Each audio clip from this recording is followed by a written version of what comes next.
বাংলাদেশে উৎসবে মেহেদির রঙে হাত সাজানো খুব জনপ্রিয় একটি রীতি। ধর্মীয় যে কোনো উৎসব থেকে শুরু করে বিয়ে, জন্মদিন সহ নানা অনুষ্ঠানে মেহেদির রঙে হাত না রাঙালে অনেকের কাছেই উৎসবের পরিপূর্ণতা পায় না।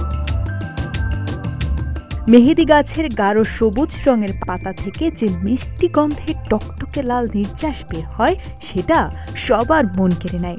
মেহেদি পাতা বেটে শুকিয়ে গুঁড়া করে বা পেস্ট করে শরীরের বিভিন্ন স্থান রাঙানোর ইতিহাস বহু পুরনো।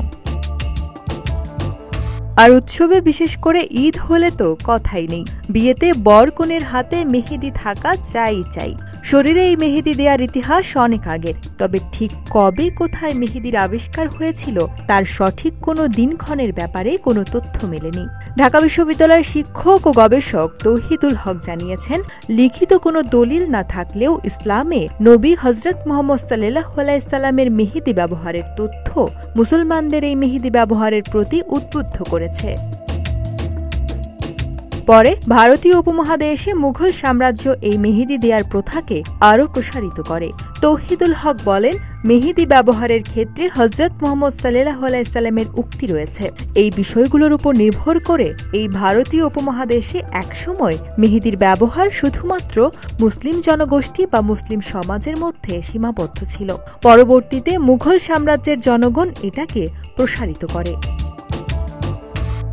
বাংলাদেশ, ভারত ও পাকিস্তানে মেহেদির ব্যাপক ব্যবহার লক্ষ্য করা যায়। এছাড়া মধ্যপ্রাচ্যের দেশগুলোতে এবং আফ্রিকায় যেসব দেশের ভাষা অ্যারাবিক, সেসব দেশেও ব্যবহৃত হয় এই মেহেদি।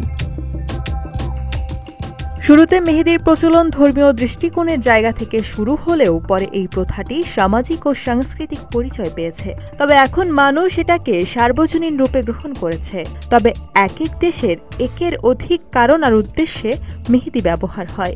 ইতিহাসের বইগুলোয় মিশরের ফারাও সাম্রাজ্যে মমির হাতে ও পায়ের নখে মেহেদির মতো রং দেখা যায়। তবে সেটা মেহেদি দিয়ে রাঙানো কিনা সেটা নিশ্চিত হওয়া যায়নি।